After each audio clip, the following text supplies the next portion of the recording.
Isang mapagpalang araw na naman mga kapatid at muli tayo mag-aaral ng salita ng Diyos at ang salita ng Diyos natin pag-aaralan atin itong kukunin sa sulat ni Santiago, Kabanata 1, talata 12 hanggang 15.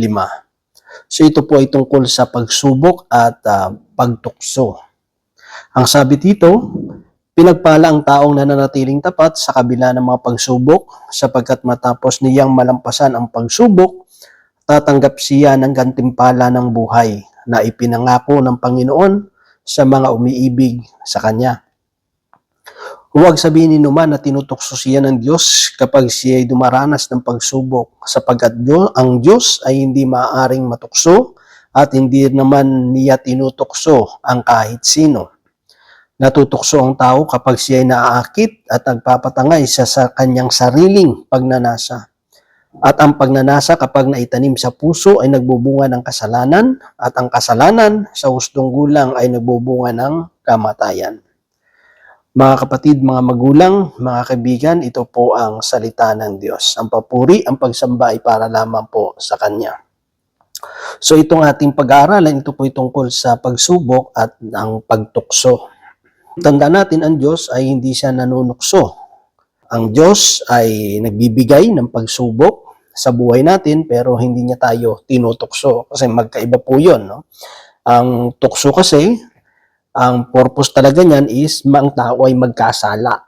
Di ba? Kaya, siyempre, kaya nga tinutukso mo yung tao ay para ang tao ay magkasala. Di ba? Kaya nga kahit maliit pa tayo, sinasabihan na tayo ng mga magulang natin, wag tayo manunukso ng mga kalaro natin.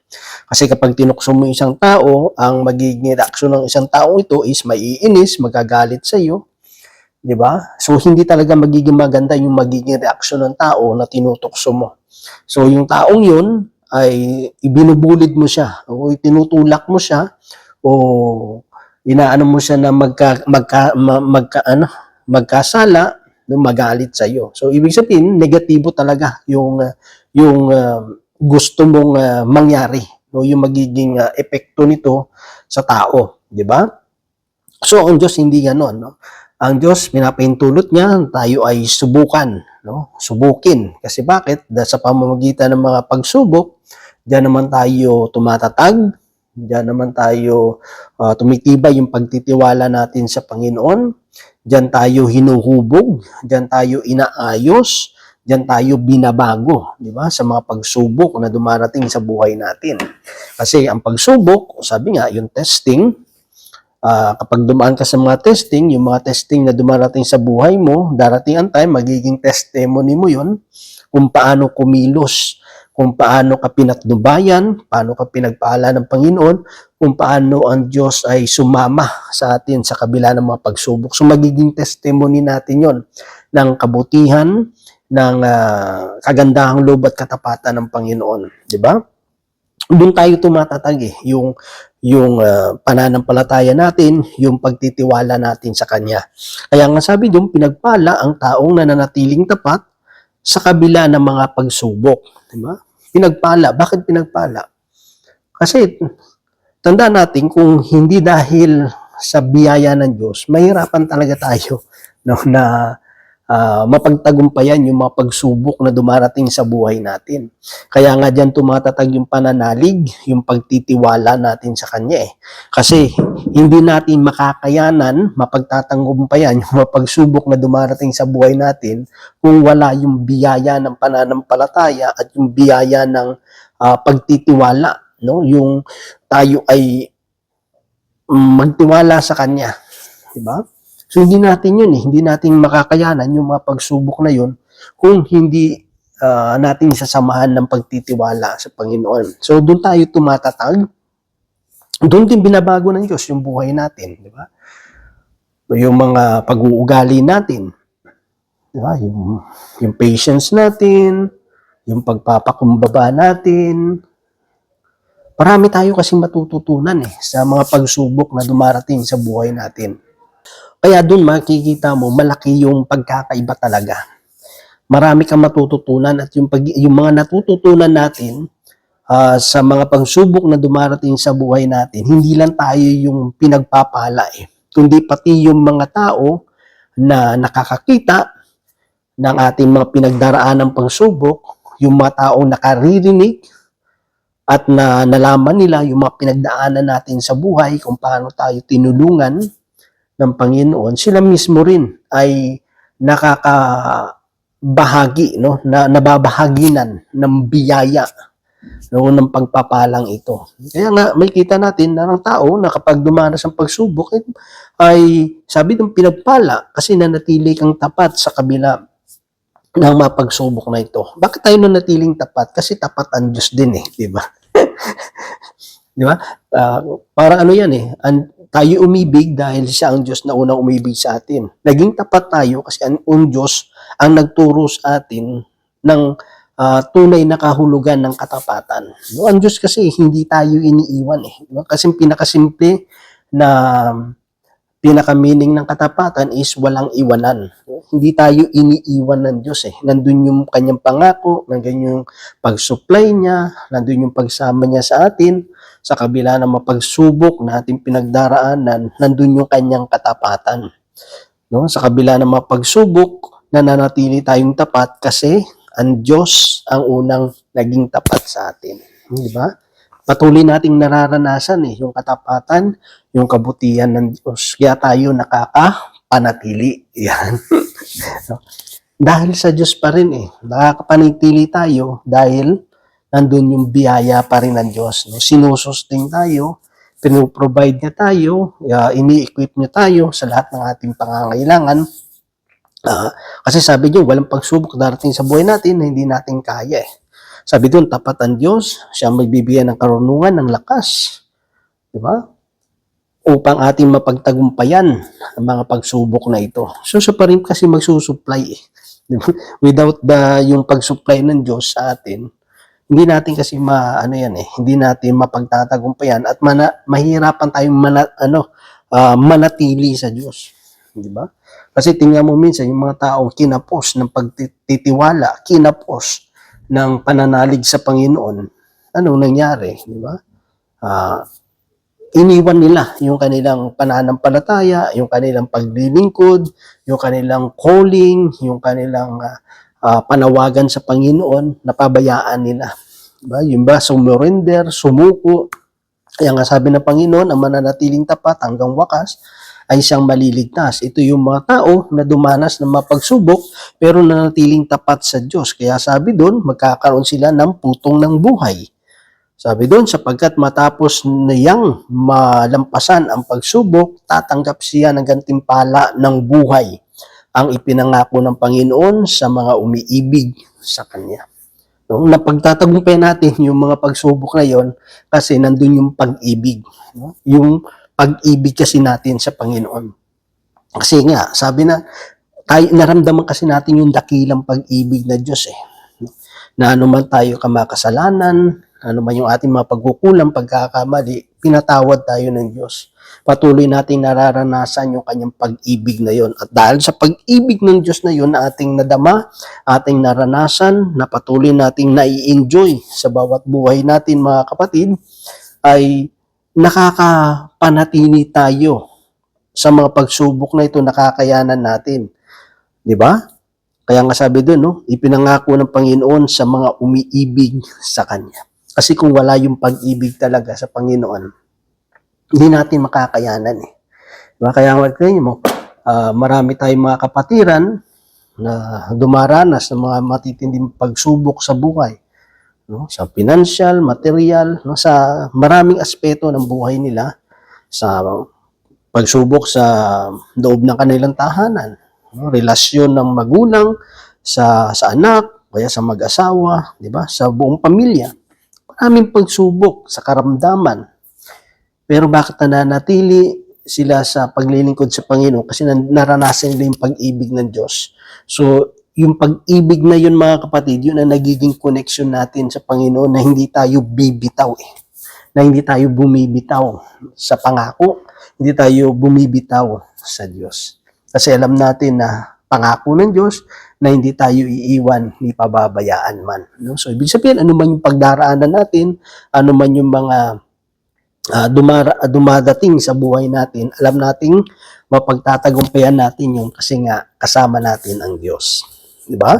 At kung tayo man ay dumarating sa mga pagsubok ng buhay, huwag nating iisipin at sasabihin na tayo tinutokso ng Diyos.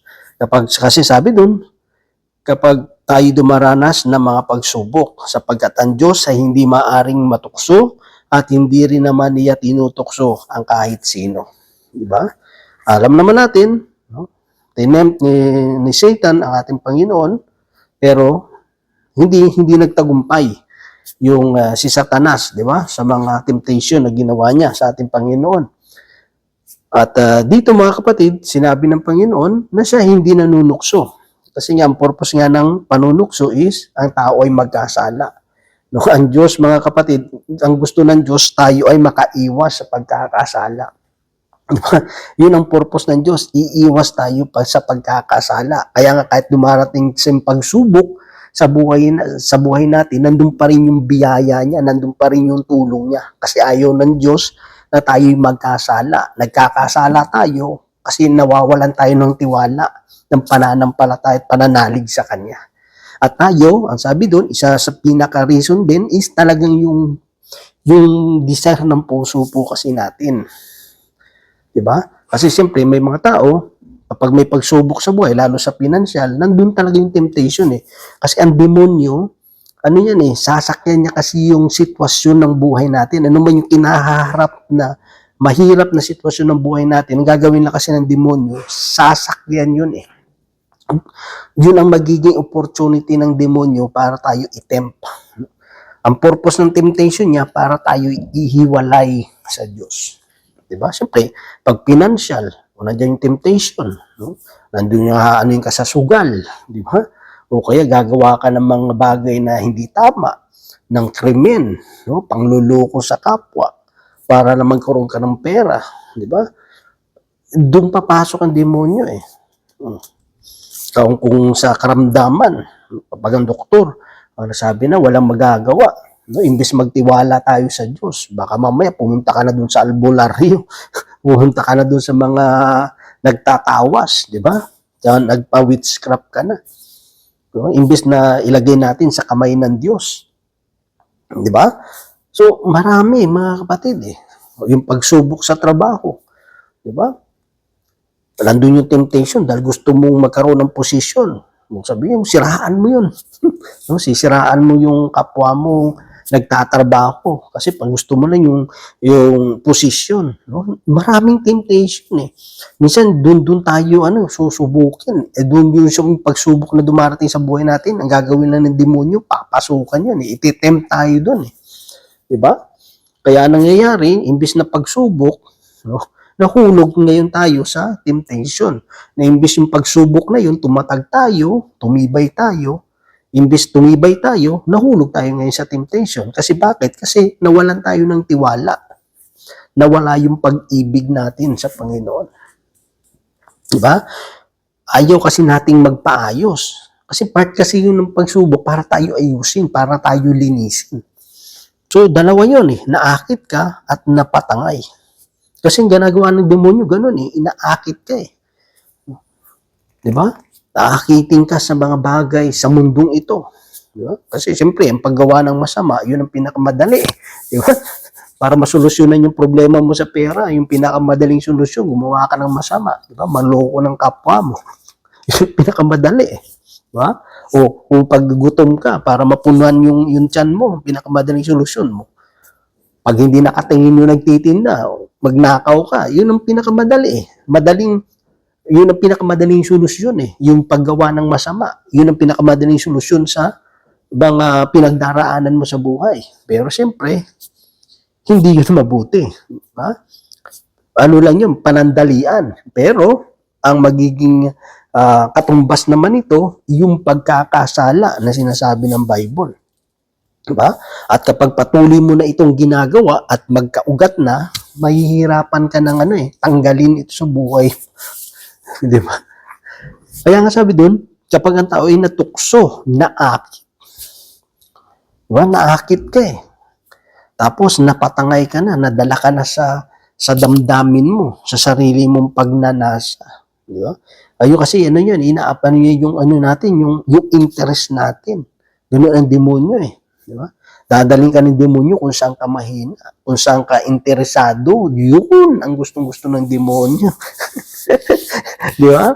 Doon ka talaga, ano niya, yung, alam kasi ng demonyo kung ano talaga yung, ano yung gusto mo eh. No? Kaya nga yung demonyo, doon ka talaga, ano eh, doon ka papainan eh. Di ba? Doon tayo papainan ng demonyo sa mga bagay na gusto natin. Kaya nga dapat magpangibabaw sa buhay natin, hindi yung gusto natin, kundi kung ano yung gusto ng Diyos. Di ba? Kasi kung ang naging ibabaw sa atin yung gusto natin, doon tayo mahuhulog talaga sa temptation eh. Pero kung ang hinahayaan natin maghari sa buhay natin, yung kagustuhan ng Diyos, hindi tayo matatangay sa mga pagnanasang ito. Kasi ang ating hinihingi, hindi ang kalooban natin ang maganap, kundi yung kalooban ng Diyos. Diba? Kasi alam naman natin sa likod ng mga pagsubok na ito, may purpose ang Diyos eh. Kung sinisearch natin, kung yun ang tinitignan natin, Lord, ano ba ang purpose mo? Ano ba ang layunin mo sa mga pagsubok na dumarating sa buhay ko? Kung ito yung sinisearch talaga natin, at hihingin natin yung tulong, gabay ng Panginoon, bigyan tayo ng lakas, ng pananampalataya, ng tuhod, ng balikat sa pagpasa ng mga pagsubok na ito, mga kapatid, kasama ang Panginoon, mapagtatagumpayan natin ang lahat ng bagay na ito. At ang nagdanasa kapag natanim sa puso ay nagbubunga ng kasalanan.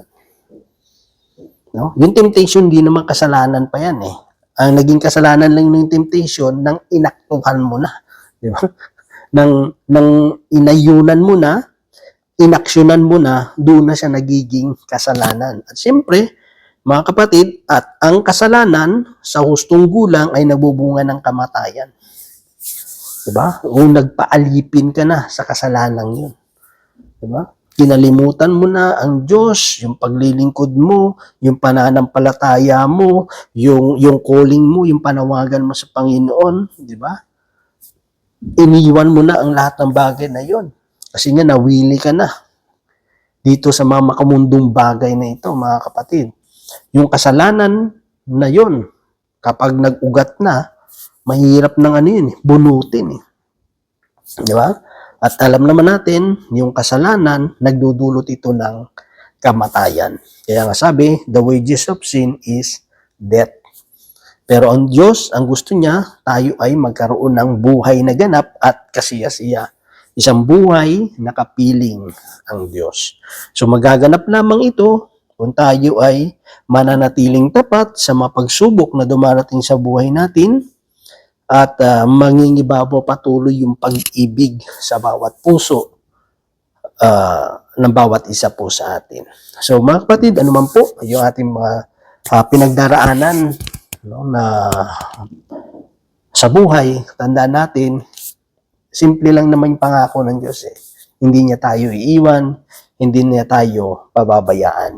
Matapos nating mapagtagumpayan ang mga pagsubok na ito, matatanggap naman natin ang buhay na walang hanggan, kapiling ang ating Panginoon. So yun lamang mga kapatid, God bless po sa ating lahat.